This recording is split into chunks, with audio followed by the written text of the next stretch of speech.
Hi, good day everyone. Salamat siyan and magandang araw sa inyong lahat. And particularly to my friend, Dr. Sinta, thank you for this invitation. I'm Gladys Nivera, the Dean of the College of Teacher Development of the Philippine Normal University, the National Center for Teacher Education in the Philippines. Our university offers only one program, and that is teacher education. We offer undergraduate, master's to PhD programs in almost all disciplines. So I will be starting my discussion on situating diversity in the Philippine context and how we address it at the national level in our university and the role of middle managers in addressing diversity issues. So the Philippines is quite a diverse country with more than 7,000 islands, 117.3 million people, and we're quite young with a median age at 25. 17 million indigenous peoples, 110 ethno-linguistic groups, 187 languages. The numbers look huge, but we pale in comparison to Indonesia. You have more islands, more people, more languages. Our people are 80% Roman Catholic, 9% other Christian groups, and 6% Muslim. And the Muslims are typically found in Mindanao, the green part, the lower part of our country. So yes, we deal with linguistic, gender, socioeconomic, and disability issues, but the amount of or the kinds of diversity issues that you deal with depends on your location and program offerings. For instance, if you're a university with medical and health sciences, oh, we have big populations of South Asian ethnicity, like maybe Indians, Pakistanis, Bangladeshi, and even Middle Easterners. They're here to study nursing, medicine, physical therapy. Northern and Southern Philippines deal with more indigenous groups, tribes, and Southern Philippines faces more concerns with religious diversity because, like I said, we have a greater Muslim population in the South. So this is our linguistic diversity map. And if you notice, some of the most multilingual provinces are home to more indigenous people. So they are in the north and the south of the Philippines. I just want to share this because I thought it was interesting. So the Philippines is way up there in this linguistic diversity map. So we are more linguistically diverse in as many as 190 countries. But as I said, we pale in comparison to Indonesia because I think you have more than 700 languages. So we have two official languages, English and Filipino. We say Filipino is much like, similar to Bahasa, although that's not true, where it is like a fusion of several Philippine languages. I know you created Bahasa, I think from scratch. I should not talk about it. I don't know that much. But to any ordinary person, Filipino is basically Tagalog, which is the language spoken in Manila, the capital city. It's just that they included a few terms from the different languages, and they added like maybe two letters in its alphabet. But to any regular person, it's just Tagalog. And for students coming from regions where other languages are dominant and the accent is very strong, coming to Manila can be quite challenging because then it can be a cause for, bullying, and sometimes people look down on you when you have a particular accent, unfortunately. The Philippines is still searching for a good language policy. So unlike Indonesia, you have already settled with Bahasa Indonesia, and everyone's happy with that, I suppose. In the Philippines, no. We started with bilingual education where we use English and Filipino in schools, and then we scrapped that. We moved to mother tongue based multilingual education, and recognition of the various mother tongues that our students speak. But we scrapped that again, so I don't know now where we go from here. For now, anybody can use English or Filipino or the mother tongue in the classroom. With respect to gender, sexual orientation, diversity, although we are predominantly Roman Catholic, 80%, It is quite permissive, even welcoming of the LGBTQ communities. Uh, I mean, if you come to our university, our president belongs to this community. We have VPs, deans, associate deans, directors who are in the LGBTQ community. Private and public universities vary in their policies towards the LGBTQ plus community. I mean, some Catholic universities are still very conservative. All government departments and agencies are required to allocate a minimum of 5% of their total annual budgets for gender programs, projects, and activities. This is a big amount of money. And we use that for research, for constructing like uh, a toilet. To accommodate the LGBTQ plus communities and so on. But we need improvement in this area.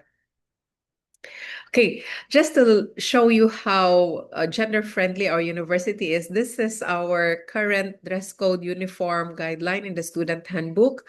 Students may enter the campus and attend classes in whichever uniform they identify with. So uniforms are hereby appreciated as genderless. So a gay man can actually come to class in a female uniform, like in a skirt or something like that. Students may enter the campus and attend events in whatever hair length, color, or style they're comfortable with. And they may wear tattoos. So there are just a few restrictions. They can have um, fashionable earrings, ear piercings, and stuff like that. So this was approved only in 2024. Yeah, it's quite new for us because for a long time our university was quite conservative. However, we have the Safe Spaces Act offers protection from gender-based harassment, bullying, or discrimination. So even if some of our faculty are not comfortable seeing cross-dressers inside the classroom, gay men wearing makeup and stuff, some of them are not very comfortable with that, but you cannot say anything because there's a Safe Spaces Act and the students can file case against you. And so we try to respect everyone, respect their gender as they are. We also have the Magna Carta of Women and to protect women's rights and gender responsive basic education policy. It aims to eliminate biases and promotes equal opportunities for both male and female students and promote gender sensitive curriculum. But in the Philippines, the girls are actually outperforming boys in various metrics, even in math and science. So boys are also they have a higher attrition rate or dropout rate. So really, we need to boost the performance of the boys in the Philippines and to make sure that they stay in school longer. In terms of socioeconomic diversity, we have also some Republic Acts, free internet access in public places, universal access to quality teacher education. So now our public schools are all free. So we offer equality, unfortunately, but not equity. Equality, but not equity, unfortunately. You see, those who are able to get in our top schools are still those coming from mostly from private schools or the affluent uh, students. The implementation of free tuition fees in public higher education institutions has increased our tertiary gross enrollment to 36%. Yes, they come, yes, they enroll, but a large number of students are dropping out before completion. So we also have now, like the local universities and colleges have mushroomed in the Philippines. Yeah, we have a lot of them to ensure that there is a school in every municipality that enhanced access, but again, not the quality in education. And we're really trying to address this because the LUCs are politicized. Okay, in terms of cultural diversity, we have the Indigenous People Rights Act. The Indigenous people have the right to education that respects their culture, language, and traditions. We also have an iPad program which develops culturally appropriate educational and curriculum materials for them. In fact, one of the branches of PNU, one of our campuses in North Luzon, is an IP education hub to address the various indigenous people in that area. In terms of disability and what's this? Access, we have the Magna Carta for persons with disabilities. We believe that the right of persons with disabilities, they should have access to education. No student with disabilities excluded. And then we have the Mental Health Act to promote mental health. Um, Infrastructure needs to be PW friendly. That's what the law says. But compliance is still not 100% because of budgetary constraints. Faculty and staff lack the expertise to deal with students' disabilities. Even in our university, we have a problem when we have deaf or blind or mute in our classes. But we are slowly addressing this concern. We are having like workshops to teach the faculty how to deal with the mute, the blind, the deaf. Insufficient number of guidance counselors and psychologists to deal with the rising mental health issues. I don't know if this is happening in Indonesia, but definitely in the Philippines.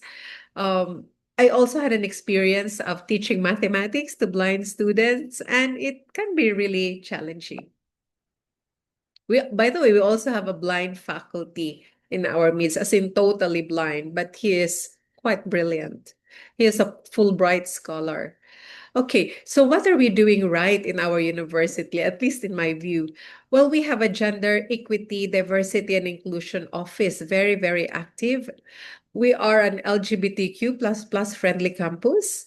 We revised our admission policies and student handbook to promote DEI. Like as I showed you earlier, as caption from our handbook, it is now very friendly. Um, we have also a committee in decorum and investigation. So if any student or faculty files a case against somebody else that is gender in the gender area, we convene the CODI and then we do the investigation. So one has to be really, really careful in criticizing uh, other people, other genders. So seminars, programs, we have this on gender. We include gender themes in our course syllabi. We cater to the underprivileged. So there is a percentage in our student population that are representative of the underprivileged. Like even if they did not really pass the qualifying exam, we try to give them opportunities to be part of the university. We also have PNU meal sponsorship program and scholarship provision of internet, gadget assistance, student assistantship, and offers counseling strong voice for students. What we're doing right includes special education DEI in the curriculum. We promote culturally responsive teaching so that graduates can cater to diverse learners. We host various cultural activities. We offer training programs and inclusive education. So many activities in our university. And if you look at our curriculum framework, we have several pathways, pre-service, in-service, and then we have the lifelong learning. It is also ladderized. You can come in anytime or get exit anytime. Then we also are trying to strengthen the micro-credentialing aspect of our curriculum so that this is also giving flexibility to our students. And if you notice, well, we're happy about this. The National Anti-Poverty Commission, Women's Sectorals Council, and the Philippine Commission on Women gave us a special citation on gender mainstreaming in the education sector. And we also are, I think, in the 101 to 200 out of 1,081 institutions in terms of gender equality. And we got first prize. We're first prize winner in Gawad Educampion, Excellence in Flexible and Responsive Management. So our Judeo, it's the office. It focuses on gender, disabilities, indigenous people, indigent people, senior citizens, religious, non-religious, and so on. And they give normal awards, a yearly competition where the community can express their advocacies on gender equality through creative works, specifically focusing on short stories. So they have normal awards. They also created like a coffee table book on women, uh, model women in the Philippines. So actually in education. And then we also have a gender and education e-journal. It's a peer-reviewed journal by the PNU that publishes original contributions on gender studies. And their tagline is God, Gender and Development Office is watching. And what we're grappling with, we still have insufficient budget for PWD-friendly and gender inclusive infrastructure and facilities. So some of our buildings have no elevators, we have no nursing rooms. Faculty and staff still lack expertise in dealing with various disabilities. There's an increase in the mental health issues. Um, Okay, and tensions. Of course, there's a tension between inclusivity and diversity versus keeping high standards. So when we allow those who did not pass our entrance exams to come in, some feel that our high standards are compromised, but then we consider providing opportunities for everybody. Implications to student admissions, policies, passing rates, and licensure. This is always a sticky issue. Some faculty would say we want to keep our 100% passing rate in licensure exams. So why are you allowing these students to come in? Accepting transgender students and faculty, like I said earlier, some faculty are not comfortable with that, and extending the deadline of student requirements versus promptness because we want to accommodate students' various situation. When you try to be inclusive, sometimes you really bend the policies backward. Liberal versus conservative views on what future teachers should be. So some of our faculty would argue that our students are future teachers, therefore there should be a model in the way they dress, they should be exemplars to our young learners. So there are all sorts of tensions. And saying a prayer, Christian or communicable before every event, some of our atheist colleagues are questioning that.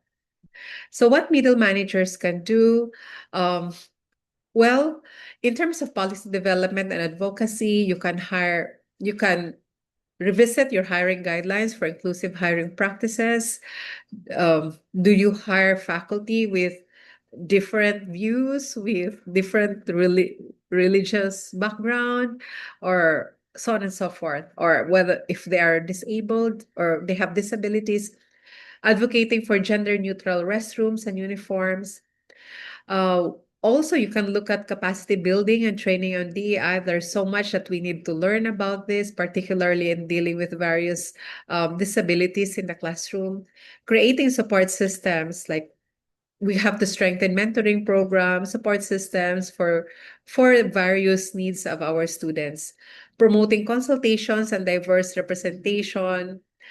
Okay, when we decide our school PE and practicum uniform, we always consult with the students, and so you can imagine what kinds of uniforms they want, and they really want flexibility, leniency. And data-driven decision making, we look at our student demographics, retention rates, graduation rates, and of course, we need to promote research and extension programs on DEY. So, what are the takeaways? The Philippines has put in place laws and policies to promote and protect diversity in HEIs. HEIs have made great strides in promoting diversity. I think we've done well. But more needs to be done. We need to increase the budget, promote awareness and commitment and political will to achieve our DI goals. And middle managers in the university can make a difference. So thank you so much. That ends my presentation.